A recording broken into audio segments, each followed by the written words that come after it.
off. Mark Scheifele scores twice in a 2-1 win over the Arizona Coyotes. What stood out to you tonight? Oh, I just think the Jets up ice. They were really quick getting up ice and able to take shots on Carl Vejmelka, which was awesome tonight. But they ended up getting the big 2 points, which they need in the standings run right now. 100% agree with you. And we talked on the pregame show about Vejmelka and the fact Harry Potter style, almost didn't even want to say his name because of what he's done to the Winnipeg Jets this year. He had a 46-save shutout in November, and then in January, the Winnipeg Jets go into Arizona. He makes another 46 saves. Jets pull that one out, win 3-1. And Vejmelka finishes the night tonight with 38 saves on 40 shots, but the Winnipeg Jets are able to pick up the overtime win. Mark Scheifele scores his 25th and 26th of the season in the victory. Before we get to the highlights, let's talk about Mark Scheifele's healthcare hero tonight, and that is Samantha Leahy, an emergency department unit clerk at Thompson General Hospital. Samantha's support and attention to detail have been crucial to her team's success throughout the pandemic. You can read more about her work at winnipegjets.com. All right, Mitchell, let's slide into the highlights. We're going to talk some Mark Scheifele performance in this one because he stands out a lot in this one. Late in the first period is when the game's opening goal is going to come. It's going to be Paul Stastny's play to the front of the net that Vejmelka kind of deflects, and then it just goes to Mark Scheifele. But Mitchell, I would imagine you'd agree, good things happen when you go to the net. Well, guaranteed. He's near the blue paint. He's able to get off his stick, comes off of Carl Vejmelka, and off Mark Scheifele's stick. Yeah, it was especially late in the period. Those are a little bit hurting. They hurt towards the opposing team. For sure, it extended Mark Scheifele's point streak to 5 games. Jets looked like they took a 2-0 lead in the second period, but this one's waved off because about 30 seconds earlier the puck went off the netting. So we go into the third period, and this is just unfortunate for Connor Hellebuyck, who actually played a sensational hockey game, to not end up with a shutout because, well, there's Nick Ritchie banging home his 9th of the season, and you'll see it on this angle really well. It just kind of sneaks through the pads. Nate Schmidt just doesn't quite have the stick of Ritchie, and he's able to bang that one in as Kevin Sawyer from TSN pops by on the desk as well. We got a full desk for the first time this season. It's fantastic. All right, so tie game between the Winnipeg Jets and Arizona Coyotes. Finally, we get into the final seconds of overtime. Lots of chances at both sides of the ice. And just, there was an overtime hero in Nikolai Ehlers a couple nights ago. It's going to be Mark Scheifele tonight as he comes down the ice and buries it on Carl Vejmelka on Winnipeg's 40th shot of the game. And that might be one of the most animated celebrations that we've seen from Mark Scheifele. Big let's go as he scores his 26th of the campaign and a huge overtime winner. And you mentioned, Mitchell, just how important those 2 points are in the standings. Rate that Selly for me, would you? I would rate 9.5 out of 10. Nice. Kevin Sawyer joins us now, like I mentioned, from TSN. And Kevin, just curious, what stood out to you tonight? Obviously, 2 points were the massive things for the Winnipeg Jets tonight. But offensively, perhaps how the Winnipeg Jets were moving up the ice. Curious if that's what stood out to you tonight. First of all, did you say Mitchell? Yes. I'm feeling outnumbered first, but I'm going to. It's a 2-on-1. That's good to have you. What stood out for me is the first period where the Jets it was a continuation of their last half of their last game where they were really direct. Blake Wheeler started the game on fire. That top line was really quick. They got pucks to the net, but they didn't sacrifice creativity. So I thought that stood out for me, but the opposite was true in the second, where I thought they slowed a little bit on entry. They were turning pucks over a little bit more than they probably wanted to, but that first period set the table nicely, and maybe didn't get rewarded as much as they would have liked to, but they give the defense something to think about. And I would give credit to the Arizona Coyotes where they came out and they reset in that second period because they were now above options and they slowed the Jets down. They did turn pucks over, but I thought that in the third period, the Jets did a good job getting the puck down below the net. They turned it into a bit of a wall battle, a cycle game, and they got some of their best chances and ultimately drew that penalty at the end of the game from good hard work from Appleton and Lowry. Certainly getting some success in overtime. It's been weird how the Winnipeg Jets, with all the firepower that they have had some overtime / shootout struggles earlier in the year. Now they're starting to win some overtime games, so certainly some confidence in that regard. Mitchell, your thoughts on Connor Hellebuyck tonight. He finishes 28 saves on 29 shots and was kind of there when the Jets needed him. I mean, there was kind of halfway through the hockey game, there wasn't a whole lot of action for Connor Hellebuyck, but whenever Arizona seemed to generate much of a high-danger scoring chance, he made the stop. Yeah, totally. Connor Hellebuyck was good. He's been hot and cold this year, but probably his last 3 or 4 games they've been pretty good. And that one leaky goal in the second period wasn't his fault. It went through the wickets and came through the other side, and the Jets took it pretty well, and they ended up getting the big 2 points, as I mentioned earlier. And if You're memory not serves getting me, rid of me, by the way. This kid is not to get my job. This is well said there, buddy. Holy cow, I'm starting to get intimidated. I know, right? Exactly. If I do remember correctly, Connor Hellebuck was the person you mentioned is your favorite player on the Winnipeg Jets. Was that correct? Yeah, you heard that in the third period. Okay, there we go. Nailed it. Why would that be? Well, he's such a creative goaltender. I've seen him in morning skate, and he makes some. He flashes the glove when he wants to. He makes some pretty cool saves then and there, and he's just a very square goaltender. He's square to the puck, and when he wants to get the job done, he does get the job done. Big and boring is what he likes to call himself, and that's exactly what he was tonight, making a number of big stops for the Winnipeg Jets. Special teams, not really much of a story in this one. The Jets penalty kill didn't even have to go to work once. Power play, perhaps something that they'd like to see a little bit more chances generated. Just your thoughts on that? Yeah, well, when I look back to last game, I thought that the Jets were as fast with the puck as I've ever seen them, where they had 2 power plays, end up scoring on one with Josh Morrissey, but they moved the puck as a unit of 5. It was like 5 guys with one mind, and they were really quick, and because of that, they were able to open seams. Felt like they tried to do that again here tonight, but give some credit again to Arizona, where they didn't overly pressure the perimeter. I think that would have been a pre-scout that they looked at the Jets against Columbus. They give the perimeter up, and as a result, the Jets weren't able to open up those seam plays. As you guys know, if you can get the puck through the middle of the ice once or twice, you're going to force the goaltender to push from side to side, open up a dangerous chance. They weren't able to be as dangerous on the power play tonight as they were in their last game.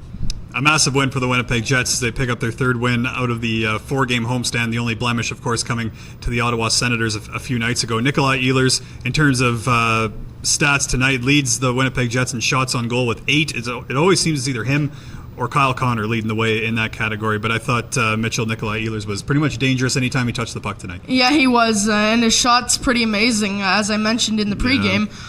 He had a great night tonight, a couple of shots. Didn't get rewarded, but still a great night for Nikolai Ehlers, and he's just going to keep on getting better as the Jets need him. Yeah, he's been a huge addition to have back in the lineup. I don't think there's maybe a handful of games that since he's come back from that knee injury that he suffered earlier in the season that he hasn't had at least 1 point. But in terms of depth, Kevin, I mean, obviously you add a guy like Nikolai Ehlers back to the lineup.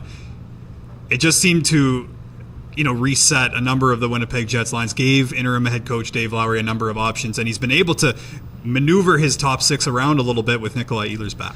Yeah, you know what? It does a few different things. So first it puts Blake Wheeler on a line with Pierre-Luc Dubois, which that's a ton of size and that's a lot of speed and skill. So I thought that line overwhelmed Arizona for a majority of their shifts tonight. And then you bring Nikolai Ehlers with Mark Scheifele, where Mark likes to slow the game down. He likes to use the ice behind him, and he's a playmaker. Well, now you've got a guy that instinctively drives the middle of the ice, goes to the net, and so you give the defense 2 separate styles to think about, and it can be confusing. So there's some creativity involved, and then I do think that sometimes a change is as good as a rest, and I think that mentally that was a refresher. It's exciting for the guys in the room to see something new, and you kind of get excited about the possibilities of what could be, and I thought that top 6 was dangerous for a lot of different reasons. And in terms of, so you have your top 6, it's certainly dangerous tonight. Then you also had the line that I thought Zach Sanford, Adam Lowry, and Mason Appleton had a great night tonight. Let's go next door to the Matt Frost Media Center.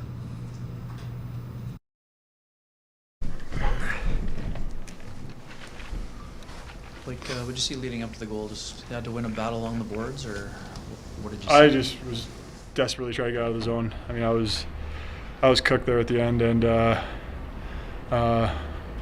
normally Shice is busting loose for those. So good anticipation, smart player. I just whacked it, and I heard the crowd go nuts, so I figured something good was about to happen. So it worked out. What's that like? Dave obviously shortens the bench significantly. I think only 7 guys saw the ice in a long overtime that almost went the max there.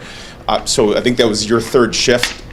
As you say, you felt kind of gassed by the end. What's that like, going every second shift in an overtime? Well, I mean, we have a lot of capable bodies, on our team to play 3-on-3. So, I think you first and foremost go out there knowing that you're taking minutes away from somebody that can get the job done, and so you want to be responsible both ways and not try to cheat too much for offense. But I mean, as offensive guys, you're going out there every other shift in a 3-on-3. I mean, that's a lot of touching the puck. It's a lot of open ice, and you feel like it's it's right there. So obviously, I think we love it, and it worked out tonight. What strikes me is one of those plays regular fans don't understand the subtleties of, but the play that Josh Morrissey does to interrupt their possession to get the puck to you and move it up to Mark. How would you describe that play? Yeah, I think he kind of saw I got tied up a little bit with Strawman, and I think he dropped it off to Krause, and great read by him just to jump it. Sometimes you get caught just trying to be a little bit too passive in those situations. You just let him skate around the outside. You don't want to get beat, and it was a great time to jump, and I read he jumped, so I tried to jump in there and help him, and we got a loose puck, and like I said, was hopeful that Scheif was where he was, just whacked it, and I think he made a great read there. Mark, what'd you see on the breakaway? Well, that Veg Malcolm stood on his head all night, so just try to keep it simple. It's nice him being a right-handed goalie. Usually that's glove side, so it's nice to feel having the blocker on that side. So I just tried to shoot it and hope it went in. I was right behind you. All I saw was goalie. I don't know if you guys consider this a trap game or not, but how do you feel you handled them? Yeah, it's. They've given us problems this year, and they have some really dangerous players, and you've seen the last little bit. They've got some guys that can make you pay if you're not ready, and I thought we were ready tonight. I really did. I thought our first period was awesome. If it wasn't for their goalie, it could have been kind of a blowout situation. He made some just all-world saves. And then once the game settles in a little bit, and all of a sudden you're in a one-goal game, and any bounce of the puck could, be a negative, and so that's when it gets tough. When it could have been a little bit of a bigger deficit in the first, and then all of a sudden now you're dealing with a one-goal lead, and any bad break can bite you. Do you feel things tighten up then a bit, or no? Could you avoid that? I don't feel like it's tight, but I do feel like it was our 5th game in 8 days. You know what I'm saying? And you have to be real with that too, and just know that there is a cost to that, and our jump was great from the beginning, and like I said, if that's a 3-0 game in the first, maybe it looks a little bit different, but credit to them and credit to their goalie for keeping it tight. And then all of a sudden, I think it caught up to us a little bit. We didn't want to make that mistake. We just kind of a little bit more passive than aggressive the rest of the way. I know it's 6 of your last 8 that you've won, and I know the mantra is to take things day by day, game by game. But as you guys are succeeding and pushing and keeping yourself in this fight, what's the mood in the room towards the idea of making the playoffs, or do you guys park that and not think about it? Obviously, we want to make the playoffs. That's our thought. But we know we're not going to make the playoffs on one game.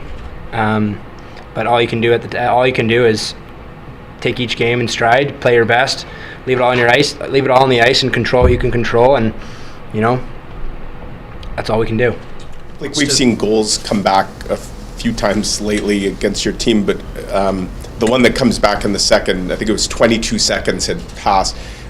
Is that one, did you guys know on the bench that the puck had hit the netting, or? No, Apple came back right after they scored and said it hit the netting, so he knew. I didn't, I don't know what I was doing. I didn't see it right away, but after watching the replay, obviously it did, and that was a bummer because, you go up 2 there. The momentum could shift. Great play by Dilly, great hands there by Laus. That was kind of a turning point in the game where now I think after that we sat back a little bit more, and it was an opportunity for us to maybe jump on him. What stood out to both of you about the new line combinations you guys have had for the last 2 games? They've been good. I know Mark's line has had some success, earlier in the year, and I played with Casey and Doobie, and speaking for our line, I feel like the only thing we haven't done in the last 2 games is finish. We've been right there all over it, and we're just getting the puck to the wrong guy. We got to find the guy with 40 goals, so we'll work on that. How about you, Mark? What did you see? Yeah, it's been good. We've been generating a lot. We've been, in our top 6, kind of everyone's played with everyone, so it's not a huge surprise that guys have chemistry. But it's good. We gotta just keep working at it, keep on working on chemistry. It'd be nice to get a day off in a practice. It feels like we never practice, so it'd be nice to actually get a few reps in practice, and I can stop saying practice, but it's good. I've enjoyed playing with Nikki and Stas. We created a lot. Probably could have had 10 goals in the first period, so we just can't get too ahead of ourselves. Every game's going to be different, and just got to keep working on our game. Is there something about the new combinations that creates more straight line offense, or no? I don't know. I'm not sure. You know, I think less. Yeah, maybe less. Yeah, I'd say less. I think we got 3 guys in each line that all can make plays, and you know we're all skilled guys. We got to make plays. You know that's our bread and butter. You know, and when you have all 6 of us, you know, when we're out there, you know, moving, you know, creating space for everyone, and all on the same page, you know, we're a pretty dangerous team to play against. So I think it actually goes less against straight lines, more against a little east-west, and you got to make the play. Thanks, guys. It's Blake Wheeler and Mark Scheifele. Of course, as always, you can head to winnipegjets.com. If you missed any of that, we'll have that up momentarily as well. Or if you're watching on YouTube, you can just back this little broadcast up and you can watch all that. But first, stay tuned for this analysis, because we talked in the pregame, Mitchell, about Vejmelka and what he's been able to do against the Winnipeg Jets. And the first period was pretty much a classic example of exactly what we were talking about. Yes, the Winnipeg Jets were able to score, but I believe Blake Wheeler made a good comment there just about you could get frustrated if you're the Jets the way that Vejmelka was playing in the first, and they just seemed to kind of, you know, yes, probably a little bit of frustration, but they handled it pretty well, I think. Yeah, totally. The Jets handled especially the disallowed goal. They could have, even though it went off the netting and it was clear that it was not a goal, they stuck with it, even though they didn't get rewarded for it in the third period. But yeah, a little bit of frustration, but the Jets stuck with it tonight, and that's what led to a good third period, and of course the game-winning goal by Mark Scheifele. As we said, 46 saves for Vejmelka the first 2 times he faced the Winnipeg Jets, and there's just a few more tonight of the 38 that he made. And Kevin, on the overtime winner that Mark Scheifele gets, it might not happen if Josh Morrissey doesn't make a significant defensive play just before. Yeah, so the benefit of playing 3 forwards is you're going to have a lot of attack and a lot of creativity, but when you have a defenseman on the ice, you're going to get plays like this. Look at the confident gap, the edge work, so he stays patient, and then he understands when to attack. So he stays in the middle of the ice, keep them to the perimeter of the ice. It's Blake Wheeler, and then here it is, that gap up, attack with the stick. Blake Wheeler's there to reinforce it, and that's the defensive play that led to the breakaway from Mark Scheifele. So yes, Mark Scheifele's the hero of the night, but none of that happens if you don't have Blake Wheeler and Josh Morrissey making that read defensively. First of all, it started with patience. They weren't hasty with their decision. You look for a pinch point, an area where you can cut a play off. It was executed perfectly from Josh Morrissey. Blake Wheeler reinforced it, and you should always tip your hat to a good defensive play. And it's a good eye by you to spot that one. Josh Morrissey, another impressive night on the blue line for him. Obviously, 26 minutes, 46 seconds of ice time. That's going to lead the Winnipeg Jets by a long shot. Next closest is Mark Scheifele at 24 minutes. So Josh Morrissey, just another spectacular night on the blue line. Finishes a +2, 3 shots on goal as well for Josh Morrissey, who I think over the year, Mitchell, and maybe you can give your thoughts on this one. Just Josh Morrissey just seems to be an incredibly, he skates so well. His decision making always seems to be on point. Just a really stellar defenseman that the Winnipeg Jets have at number 44. Yeah, like Kevin said earlier, his gap control is amazing, and when you have that ability, it shuts down plays like he did in overtime tonight. So yeah, good point by Kevin there. Is he stays with his man, and when you have to attack, he does.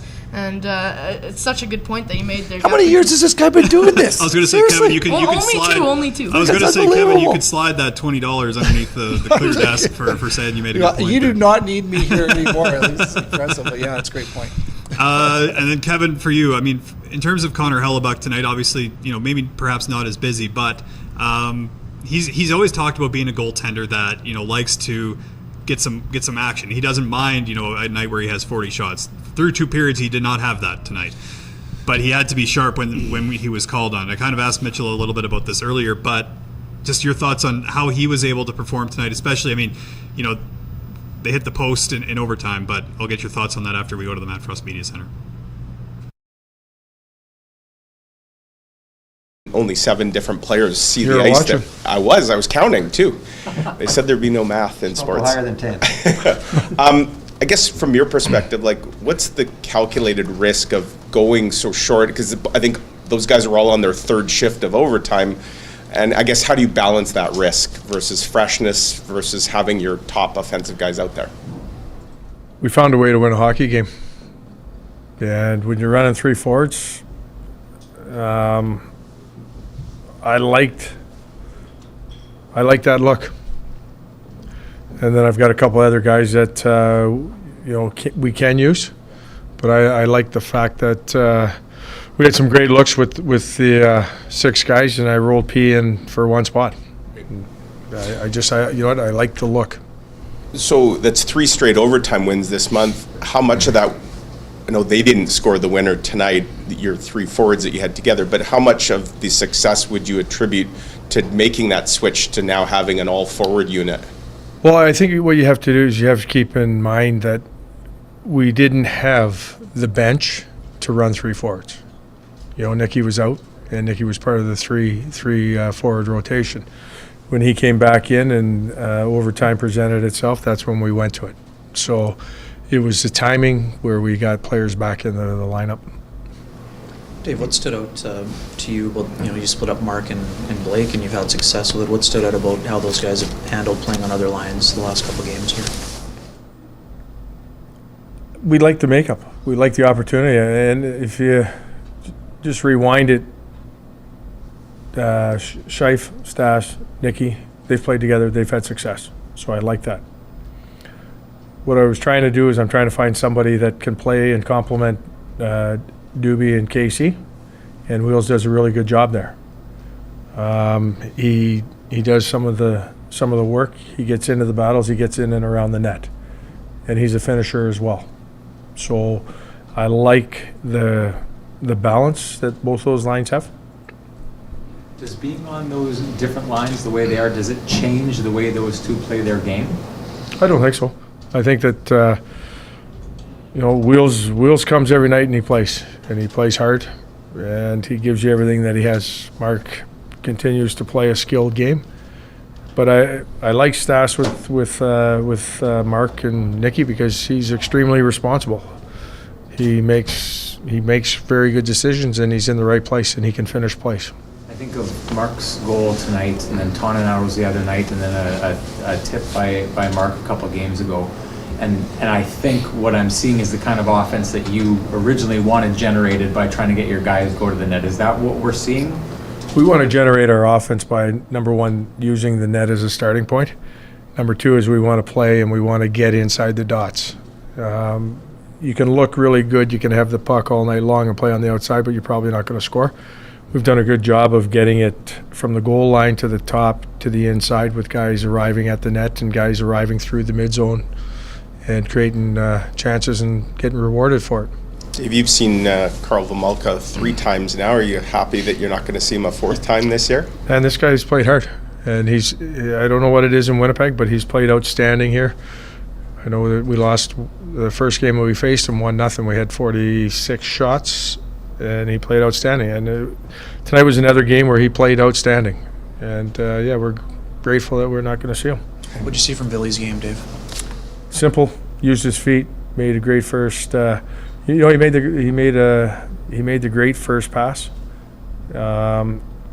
He sees the game real well on the offensive blue line. He was able to keep some plays alive. He got pucks through, and he helped create some offense. It's not easy to do, and you hope that he handles it well. But what does it say about him that he's able to, after an absence like that, to step in and not be nervous?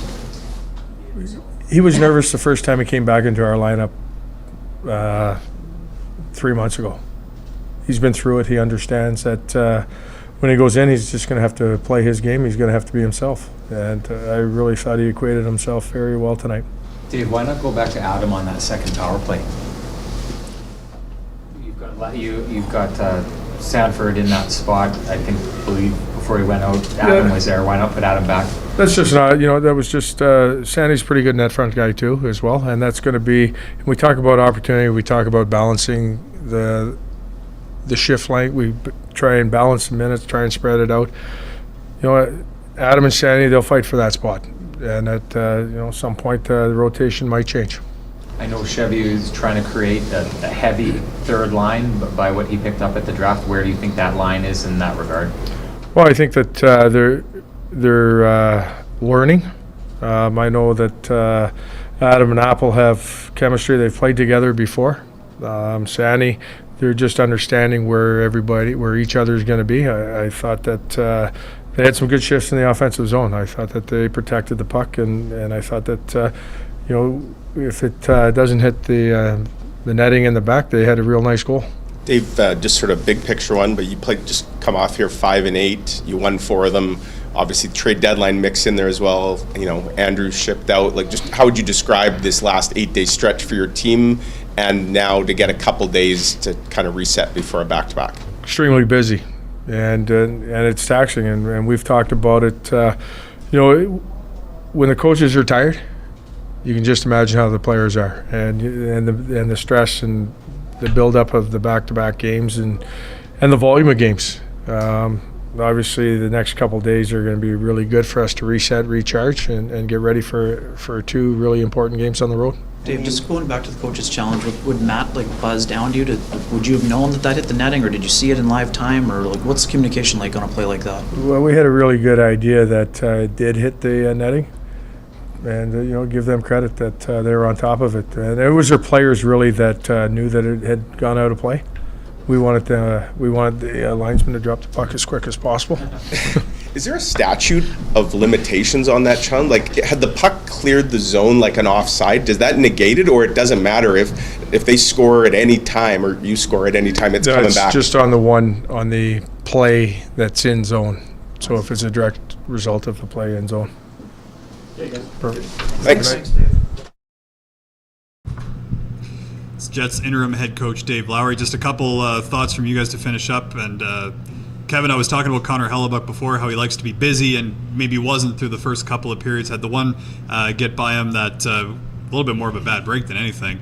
Just your thoughts on Connor Hellebuck and staying in a game that was probably a little bit more difficult than maybe the 50-shot nights that he prefers. You know what's difficult there is you're not getting the action or maybe the consistency or the flow to feel the puck, to feel the game. But then when you're looking down 180 feet from you and you're looking at the other goaltender who is getting shots and grade A shots and he's making game-changing saves fairly regularly, that can get in the psyche of a goaltender, especially a young-minded goaltender where you think, okay, well, now I have to match that. And you do, but you can't let it get off your game. And Connor Hellebuck, a Vezina Trophy-winning goaltender, wouldn't let that rattle him. But that can be a part of the psychological game where there's another goaltender that it's on his mark. And I felt like Connor Hellebuck answered when he needed to, made the saves that he needed to, and looked rock solid again tonight. 2 great goaltenders that battled in their creases.